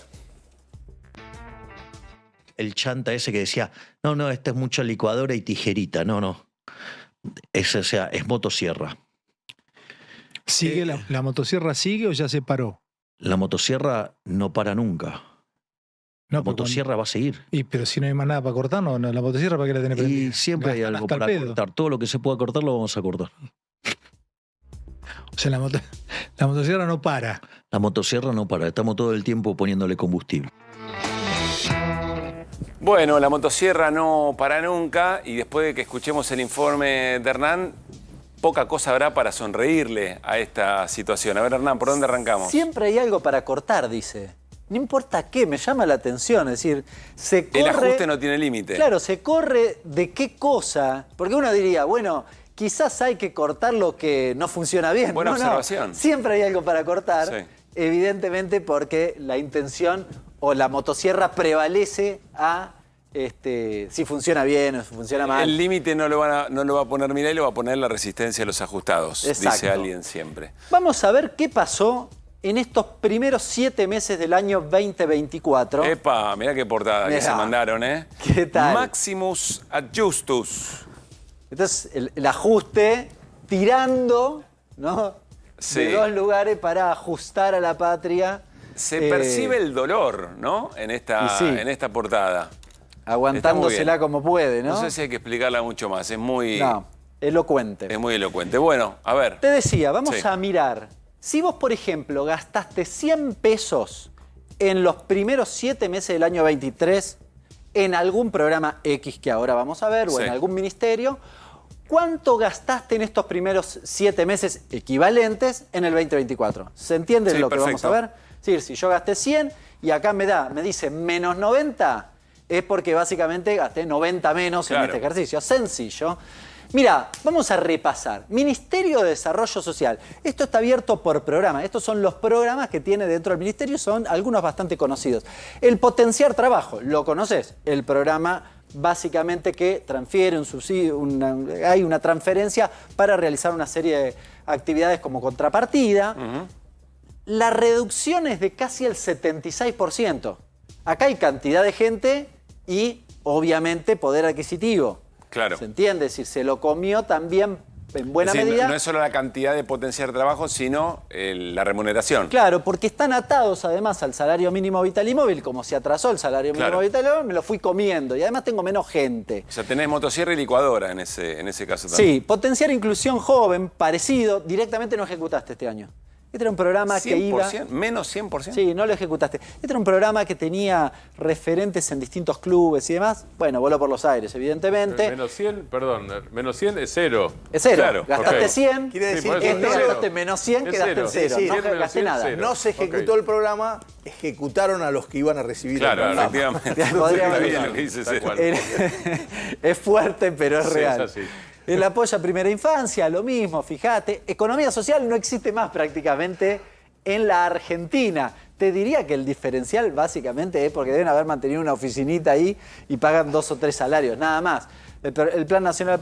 Acá, fíjate los 2 últimos, me quería detener. Sí. Políticas alimentarias. Vos decís, lo venimos viendo con Irina, sí, che, pero no es tanto el recorte. Solo 26%, es decir, bastante. ¿Qué hay acá? ¿Por qué no es tanto el recorte?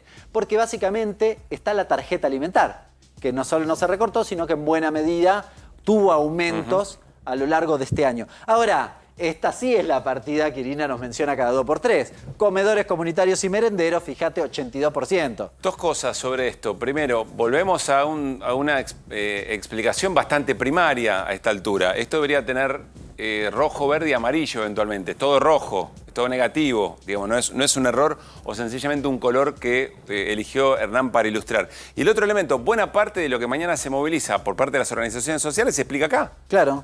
Acá, en este cuadro. Para ser pedagógico, si gastaste 100 en los primeros 7 meses del 23, acá gastaste 19 o 18. Claro. Bien. ¿Se entiende? Pasamos a salud. Próxima área. Acá, la verdad, lo de salud es tremendo. Me detengo en algunos programas, hacemos más rápido, pero es tremendo. Acceso a medicamentos, la mitad. Te recorté los medicamentos la mitad. Atención sanitaria en el territorio. Esto es plata que se transfería y de repente te atendían en una salita de salud. Sí. Y que iba de repente a un municipio, prácticamente no hubo transferencias. Que además genera mucho ahorro, porque probablemente algo que vos podés atender en atención primaria, evitás que vaya a hospital y te utilice otro tipo de insumos, sí, digamos. Claro. ¿No? Lo preventivo tiene mucho valor. Salud sexual, y procreación responsable, bueno, cualquiera se hubiese imaginado. Hasta te diría, che, no recortaron tanto, te diría en este punto, dada la mirada ideológica de este gobierno. Pero permitime ir abajo un cachitito y ver en qué programas recortaron vinculado a determinadas patologías. Por ejemplo, en la atención o respuesta, escucha bien, al VIH, a la hepatitis, a la tuberculosis y a la lepra, el recorte es del 76%. ¿Se entiende? Estoy pensando que este es un daño que no se repara. No. Es decir, la marca que le deja en la vida a las personas que no tienen el acompañamiento del Estado porque no lo pueden comprar en el mercado de tratamientos a VIH, de hepatitis, etcétera, es una marca que no se te va de la vida. Sí. Enfermedades crónicas no transmisibles. El recorte del 65%. No te curás, a ver si se entiende. Sí, claro. No me curo. Eso, perdón, Hernán, eso debe incluir problemas cardíacos, hipertensión. Exactamente. Es decir, lo que requiere, como es crónico, tratamiento permanente. Exactamente, una medicación de repente todos los meses. Lo que quiero destacar, se dice que a ILIA lo tira un golpe de las empresas de medicamentos. El acceso a medicamento y tecnología que cae un 44% implica también destrucción de capital, porque es alguien que no está vendiendo. Claro. Es decir, en ese caso están recortando todo y empresas que venden menos y que despiden gente. Bueno, eventualmente lo mismo pasa en la obra pública, de seguro lo vamos a ver. Sí, y vos lo mencionabas, toda esta gente termina en el hospital. Sí. ¿Se entiende? Con lo cual ni siquiera te ahorrás la plata, claro, si lo pensás en términos económicos. Pasemos a lo que sigue. Efectivamente, viene transporte y obra pública. Bueno, todo está en mega rojo, ya no le podríamos poner un rojo más fuerte. La mayoría de fíjate, prácticamente 100%, no hay obra pública. De esto es lo que se jacta Milei, ¿no? Sí. Cuando dice no la motosierra no para, la motosierra no tiene fin, ¿qué licuadora? No hay una tijerita, hay una motosierra, ¿a esto se refiere? No hay rutas nuevas, no hay puentes, no hay ninguna inversión hidráulica, ¿bien? No hay transferencia para los municipios para que hagan obras dentro de los municipios. No hay ningún tipo de atención de lo que tiene que ver con el mejoramiento barrial en términos generales. Bueno, ni la cuenca Matanza-Riachuelo le atendieron, cero gastaron. ¿Ves? Cero, nada. ¿Esto es un número de una catástrofe, una situación de guerra o de una pandemia eventualmente? Sí. Para que ocurra una situación de estas características. Pero peor que en la guerra, porque en la guerra cuando terminan de tirarte, vos tratás de ir a reponer algo de lo que te destruyeron. Acá no, nada, es cero. ¿Estamos exagerando?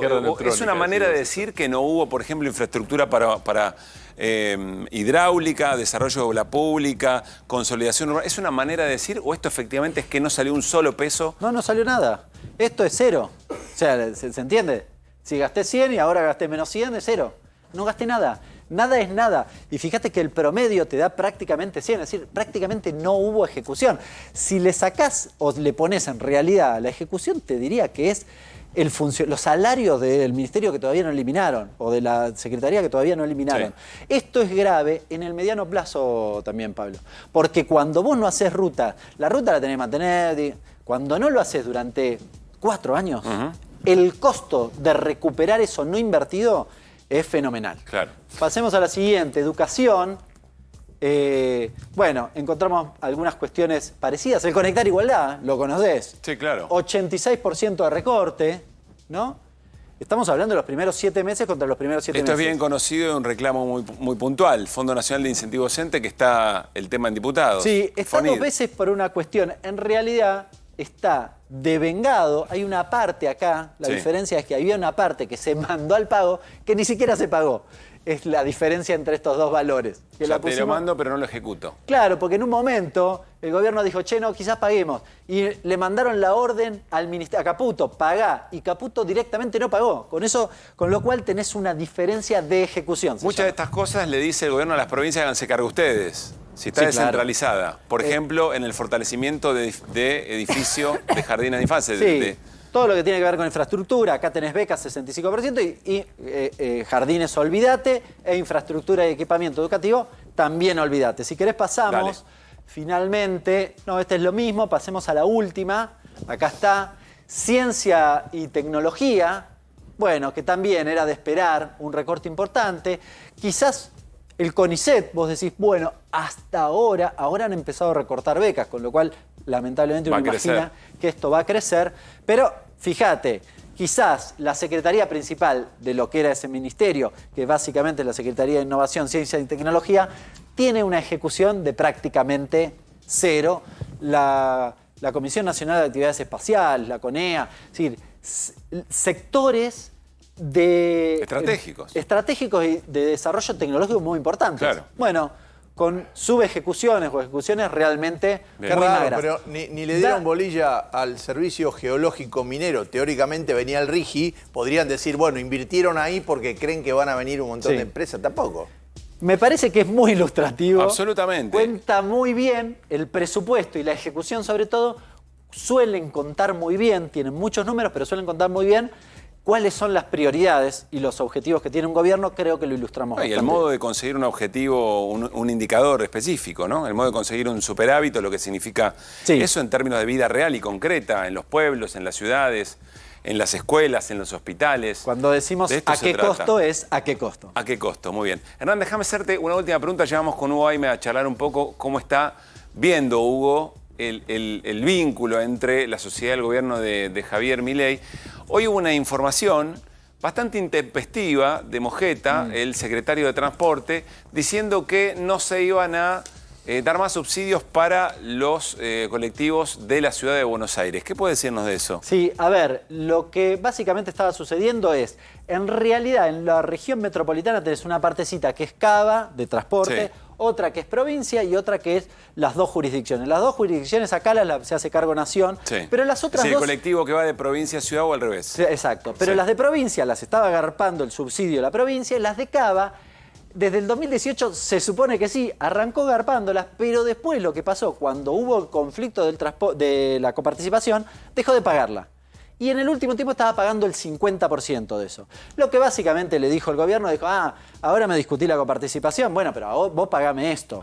Mirá. Son 80.000 millones de pesos la coparticipación, 8.000 el subsidio. Tenés para pagarlo, maestro, le están diciendo. Pero se la dieron. El problema que trae aparejado es que la Ciudad de Buenos Aires dice, yo no quiero pagarlo, no sé, o es problema de Nación. Y el riesgo es que si nadie se hace cargo, puede aumentar el boleto de lo que es la Ciudad de Buenos Aires, que hoy vale 370, puede llegar a costar 1.250. 370, 1.250. La tarifa la pone Nación, eventualmente, por lo que escuché en realidad, autoridades claro, de la ciudad. El costo lo calcula Nación, se lo detrae a ambas jurisdicciones, pero bueno, si no hay subsidio, va al costo pleno de lo que es el transporte. Atención con esto. Y ojo, un segundo problema que también anunció Nación, no se hace cargo más del descuento del segundo viaje que haces o el tercero, no estaría más eso. Si no se hace cargo las jurisdicciones, una pregunta. No está más. Vamos yendo a la mesa y nos dice Fer. Cortito, lo que le tendría que pagar por coparticipación. Una cosa es que me diga, bueno, te voy a empezar a pagar la coparticipación, pero poné los 8.000 palos de los colectivos. No, pero por lo que estás contando le está pidiendo los 8.000 palos de los colectivos y no le está pagando la coparticipación. Por ahora no se la está pagando, me imagino que es un tire y afloje, pero bueno, por cierto, no se lo está pagando. ¿Cómo te va, Hugo? Buenas noches. Bien, ¿cómo le va? Gracias por estar acá. No, gracias. Bueno, uno podría pensar en una política, en otros tiempos de la política, que esto, en este corto tiempo, hubiera tenido un impacto mucho más fuerte. Acá hay una enorme cantidad de explicaciones, me imagino. Recién conversábamos, ¿no? El propio Hugo Yasky y Alejandro Gramajo decía el desconfío que hay o el rechazo que hay respecto de la política anterior le sigue sosteniendo a Milei un acompañamiento y un apoyo. ¿Qué estás viendo? ¿Cambió algo en los últimos tiempos, en los últimos días, meses, semanas? A ver, viste que Caputo estuvo en Salta y dijo, no entiendo, le dijo a los empresarios, no entiendo cómo sobreviven, más o menos. Sí. Bueno. Y me parece que, como el gobierno no entiende, es interesante, digamos, porque en algún momento va a entender que la gente se va a empezar a enojar. Sí, ¿qué vimos en el último estudio del mes de fines de julio?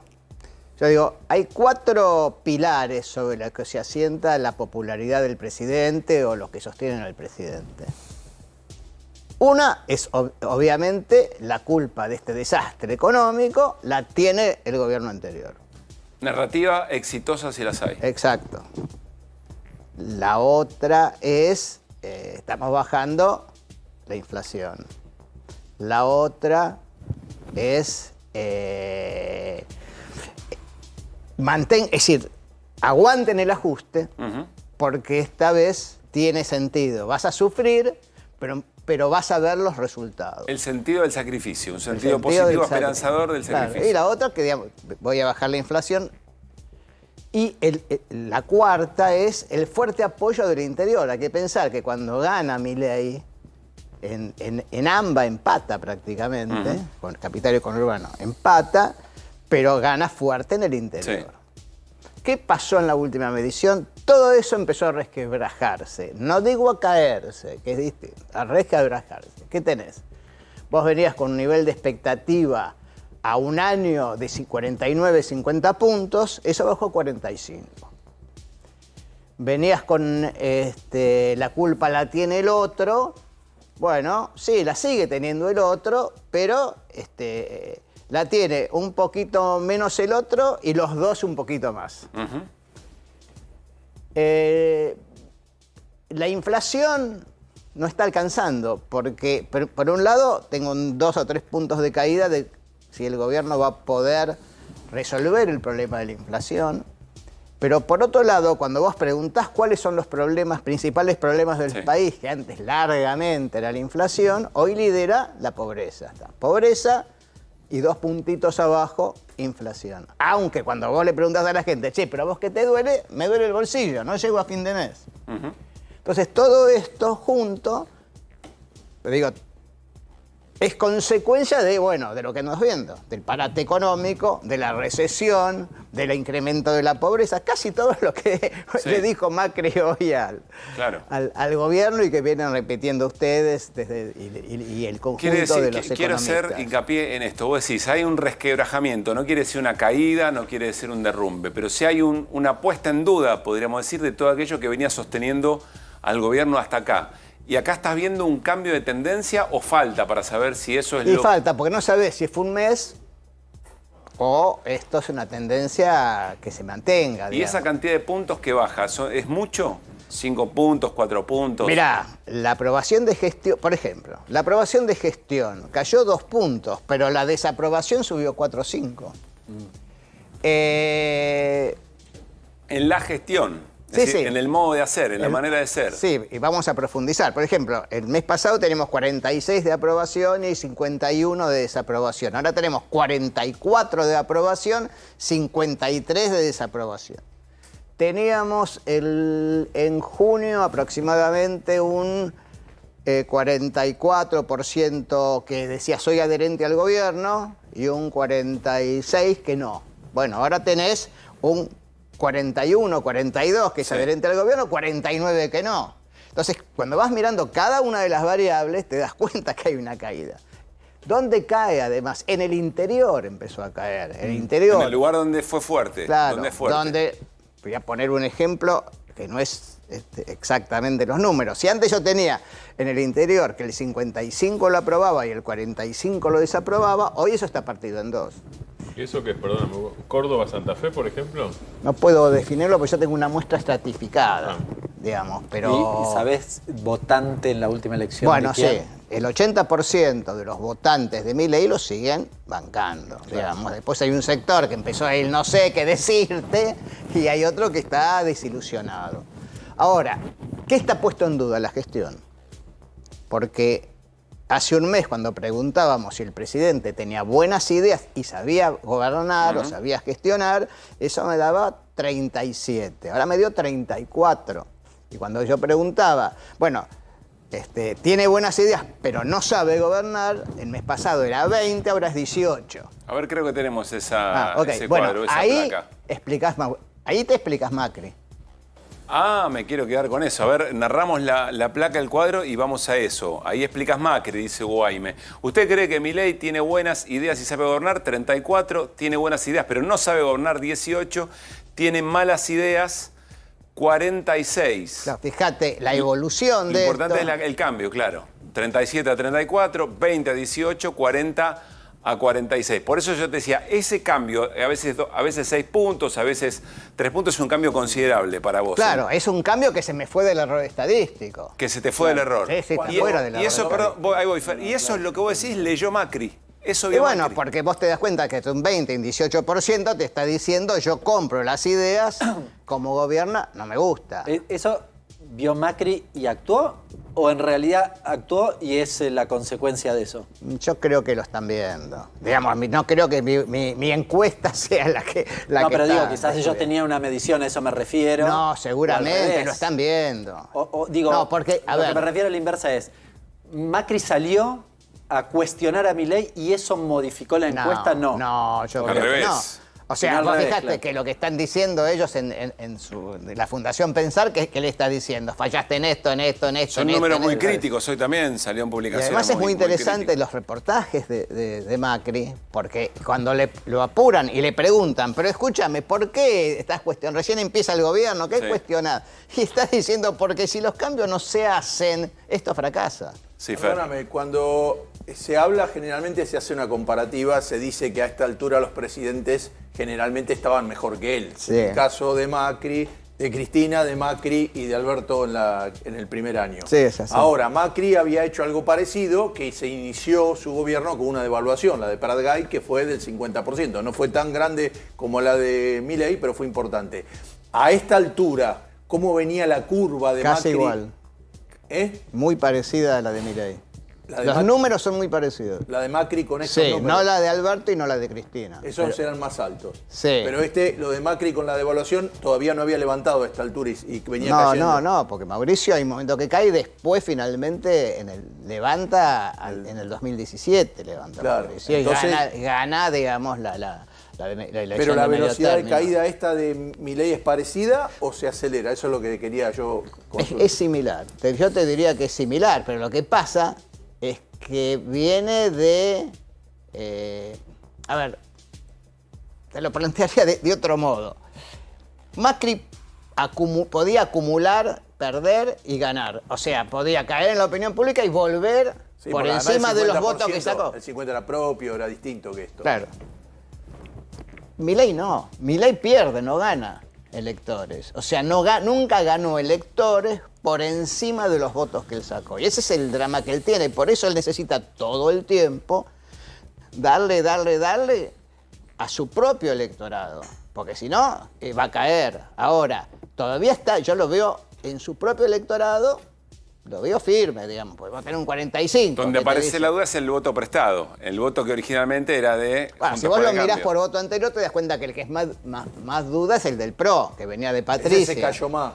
Claro, ese cae un poco más, digamos. Lo que pasa es que tampoco, como la gente confunde a quién voto, no podés darle mucha bolilla. Bueno, va a ser interesante porque reapareció Macri, probablemente con estos datos reaparece Macri con un discurso de el rumbo es el mismo, pero nosotros sabemos hacerlo mejor. Claro. Reaparece Cristina en México, es cierto, no con tanta referencia a lo local, una cosa más regional.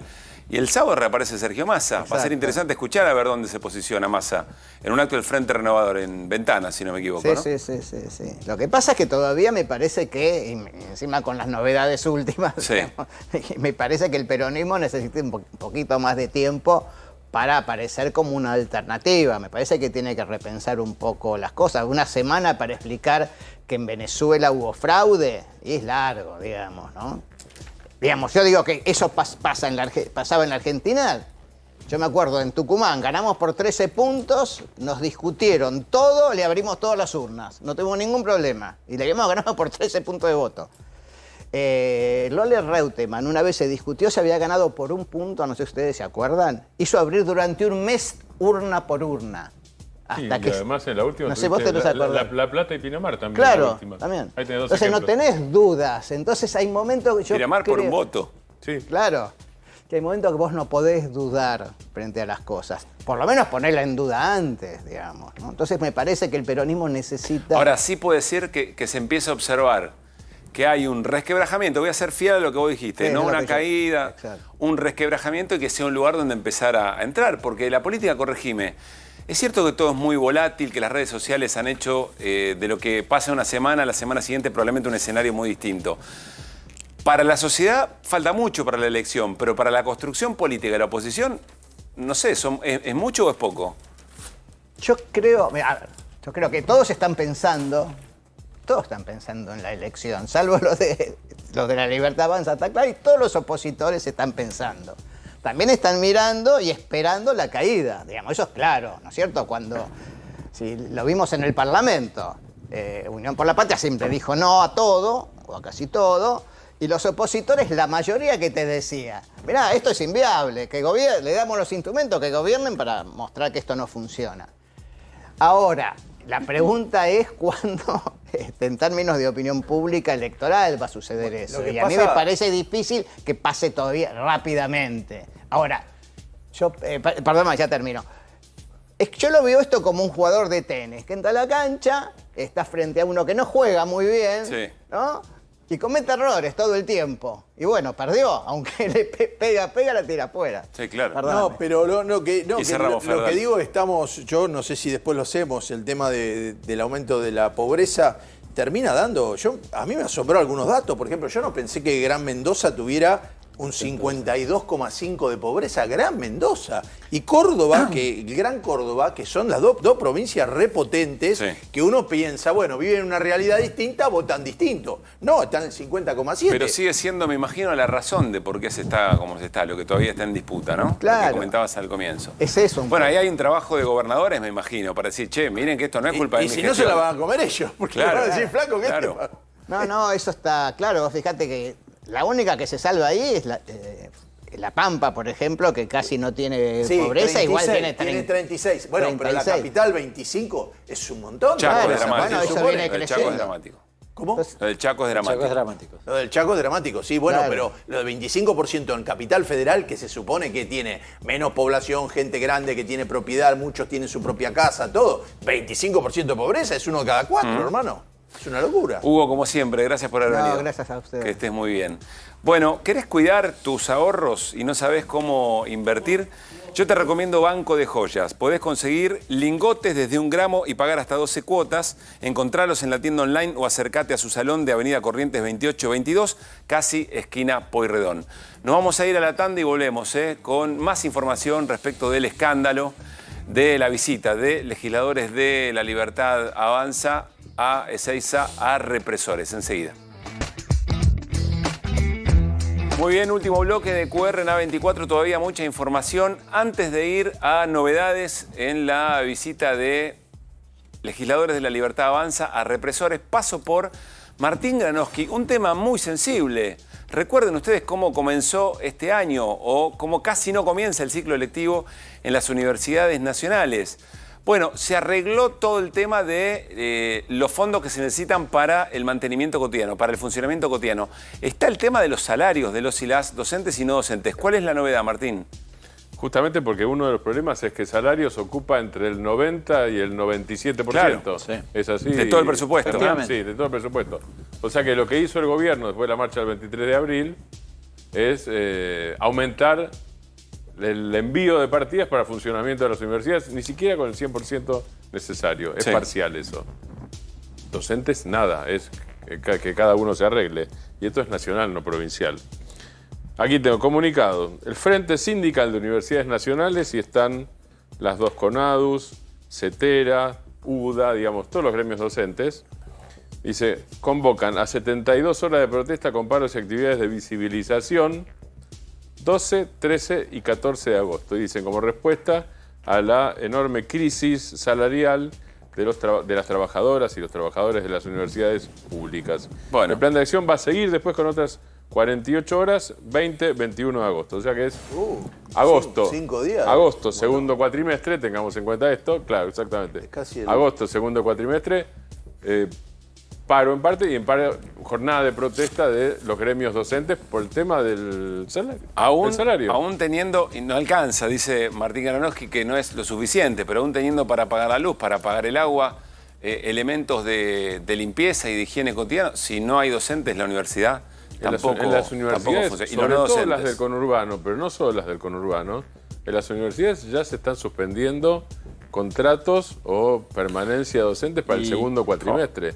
De eso ya se viene hablando de principio de año. Sí, no es parte del acuerdo aquel que, digamos, del conflicto con las universidades, no incluía la cuestión salarial. Claro. Y si, corregime Martín, pero entiendo que en la Cámara de Diputados había una especie de preacuerdo que después lo terminó parando el radicalismo de una sesión. Claro, igual que el FONID. Sí. El FONID de los fondos para universidades. Con lo cual, digamos, esto mella también en esa cuestión. Irina, ¿cuáles son las novedades de la visita de legisladores y legisladoras de La Libertad Avanza a represores?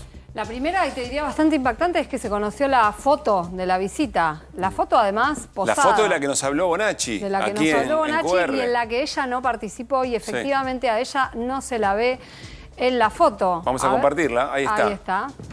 A la que se la nota muy visiblemente es a Arrieta, que está en el medio con ese tapado anaranjado, ¿no? Con evidente intención de notoriedad, con un tapado fluo para ir a visitar represores a Ezeiza, ¿no? Sí, Arrieta es la diputada que dijo que no conocía a Alfredo Astiz y que tampoco sabía a qué había ido. Porque había nacido en el 93, ¿no? Que ella no había nacido, que no sabía quién era. No le pregunten de San Martín ni de Cristo porque mucho menos. Colón. Mucho más lejos, ¿no? ¿Quiénes son? ¿A quiénes estamos viendo más o menos, Irina? Estamos viendo... Benedit es...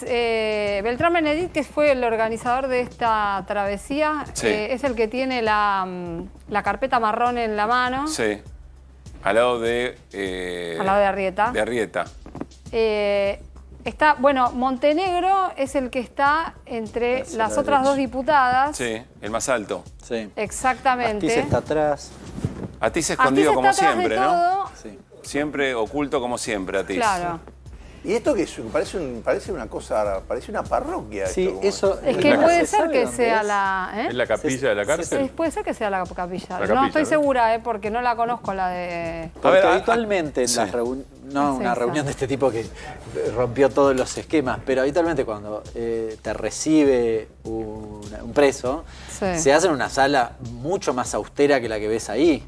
Me llama poderosamente la atención. Pero ahí parecen como paraditos para la foto, la verdad que no... Puede ser. Sí, estaban formando evidentemente para la foto. Ahora nos contás porque entiendo que hay una denuncia, pero a ver, Rocío Bonacci nos dijo la verdad. Sí, no que está... ella al momento de la foto decidió no estar, no participar. Y no está. Ella no está en la foto. Está en la foto.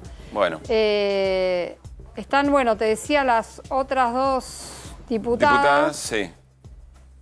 Y está, bueno, hay varios represores, ¿no? Está Mario Marcote, cerca de Astiz. Bueno, del otro lado Manuel Cordero. Bien, bueno, esta foto es un documento Adolfo realmente muy Arnías, importante, ¿no? Guglielminetti también está. Sí, Guglielminetti, Guglielminetti, que según el relato de Bonacci es el que entregó el proyecto de ley para lograr las prisiones domiciliarias, ¿no? Bueno, ¿qué otra novedad? ¿Qué denuncia? Hay otra noticia que es que el juez que tiene a cargo la ejecución de los detenidos en el caso ESMA, que es Daniel Obligado, hizo una denuncia penal en función de dos presentaciones. Una que la hizo el abogado Pablo Yonto. Pablo Yonto estuvo acá. Y además Pablo Yonto justamente adjuntó la entrevista que le hicimos a Bonacci. Con un planteo, que es que cuando una persona privada de la libertad recibe una visita, tiene que consentir la visita. Es decir, hay alguien que la pide y la persona privada de la libertad la tiene que consentir. Hay reglas de juego para poder hacer una visita de estas características. Esos son papeles. Hay normas. Claro. Esos son papeles. Esos son papeles, son trámites que no están, ¿no? Entonces, si Bonacci y Arrieta dicen, nosotros no sabíamos ni a quién íbamos a ver, mal pueden haber pedido... ir a visitar, es más, si Arrieta no sabía quién era Astiz, mal puede haber pedido ir a verlo a él, ¿no? Entonces ahí hay un problema que además la denuncia es para que efectivamente se conozca. Hay un problema muy serio y lo tiene el servicio penitenciario y sus autoridades, entre otros, respecto de la información que tienen que entregarle a la justicia para saber de qué manera se generó esta reunión y si se cumplieron todos los procedimientos que se tienen que cumplir habitualmente. Bueno, este es un punto y está regulado, además, por un decreto que es el decreto justamente sobre la pena privativa de la libertad 1136 del año 97. Por eso, está planteado con todos los detalles. Claro, lo que pasa es que si se violó todas las pautas que se tienen que llevar adelante para poder hacer ese tipo de visita, no es por una decisión seguramente del poder del carcelario. Del servicio penitenciario. El servicio penitenciario está arreglado por alguien que desde arriba dijo, por los dedos, no dejemos los dedos pegados y permitan esto. Entonces, si tienen que ir para arriba... eso es lo que se tiene que ver. Eso es lo que se tiene que ver. Acá, arriba, ¿quién está? Si vas para arriba es Patricia Bullrich. Por eso es importante que haya una investigación penal. Y ayer, bueno, ya escuchamos al colega Ignacio Fidanza contando que había alguna preocupación porque el agua llegara hasta Patricia Bullrich. Y hay otro detalle que... y hay otra pregunta, que si había un plan, que si esto tiene que ver con una iniciativa de alguna gente suelta o acá hay un plan que tiene que ver con un plan de impunidad. Un plan de impunidad. Sí, para lograrle, esta aspiración a la prisión domiciliaria. Sí. Bueno, y el fiscal Félix Kraus, que también participa en la ejecución penal de las penas, además de avalar la presentación que hizo Yonto, él señaló la violación a otra normativa que exige que quede asentado el motivo de las visitas. Bueno, eso tampoco está asentado, ¿Para qué se dio esta reunión? Claro, ¿cuál era el objetivo? Lourdes Arrieta, la diputada que mencionamos anteriormente, en la foto está en el centro, con una vocación de sobresalir, con un tapado fluo. Publicó lo siguiente, y entiendo que esto tiene que ver con una propuesta hacia la Cámara. Durante la mañana presenté por mesa de entradas este proyecto a fin de que se cree una comisión especial para investigar lo que sucedió el 11 de julio, dice Arrieta. ¿Cómo interpretas esto, Iri? Y qué sé yo, se está cuidando, ¿no? Está tratando de salvar el pellejo, podríamos decir. ¿O será que comisión neutraliza comisión? Bueno, yo creo que hay alguna movida hay una movida que me genera dudas, ¿no? Mañana, en la sesión, se van a tratar los proyectos que se presentaron, o por lo menos se va a intentar. Mañana hay sesión en diputados. Mañana hay sesión en diputados y es interesante porque este escándalo cambia el foco de lo que se venía planteando. Mañana se esperaba que se trataran otros temas, algunos temas de la agenda justamente de Patricia Bullrich. No quita que se toquen, pero hay por lo menos una decena de propuestas, algunas en la línea de Arrieta y otras no. Puede ser que se arme comisión o que se pase asuntos constitucionales, pero hay varios pedidos de distintas fuerzas políticas, excepto del radicalismo y de Hacemos Coalición Federal, que no quieren avanzar en ese sentido. Bueno. Entonces, es probable que el tema de Córdoba, que se trató ayer acá, del asesinato de la mujer en Córdoba, acelere esto, porque no es un tema, un tema muy grave. Entonces, justamente está todo vinculado, ¿no? Va a estar en la marcha de San Cayetano el tema. ¿Qué tema, perdón? El del asesinato de Susana Montoya en Córdoba.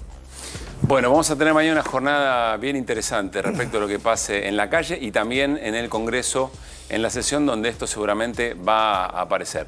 Nos estamos despidiendo en un programa que ha sido realmente muy, pero muy intenso. Por suerte viene Babi Echecopar, para hacer Basta Babi a continuación en A24. Gracias, Martín. Abrazo, Fer, Iri. Lo mejor para vos también, Hernán, querido. Mañana a 9 de la noche seguimos haciendo QR. Pásenme bien.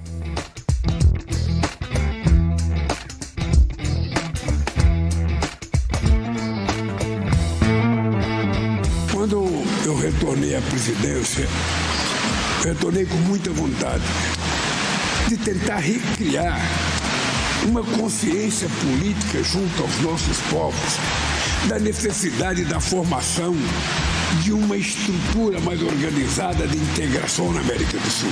Ver a un compañero que fue víctima del tormento con su bebé, que lo secuestraron con su bebé, que torturaron a su bebé en sus brazos, que picanearon a ese compañero con su criatura en brazos, que tiene que volver a explicar por qué estos asesinos no tienen que estar sueltos. Hemos establecido que a partir del mes de septiembre la Ciudad Autónoma de Buenos Aires va a solventar el 100% de las compensaciones de sus 31 líneas y el Estado Nacional no va a poner un peso a Ciudad Autónoma de Buenos Aires.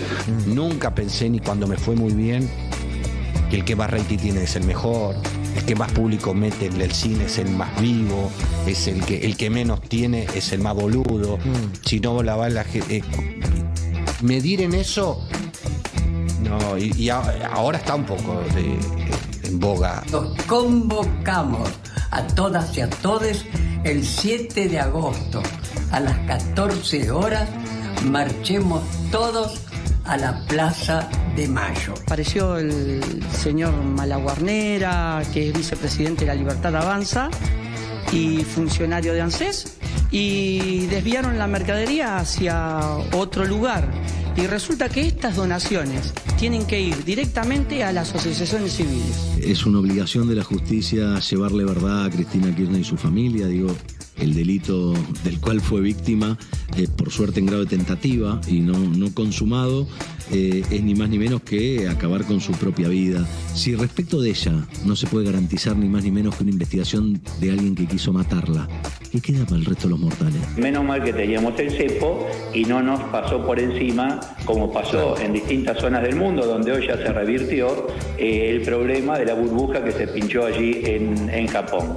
WhatsApp, imperialismo tecnológico, estás atacando a Venezuela, te entregaron todas las listas, te fuiste, WhatsApp.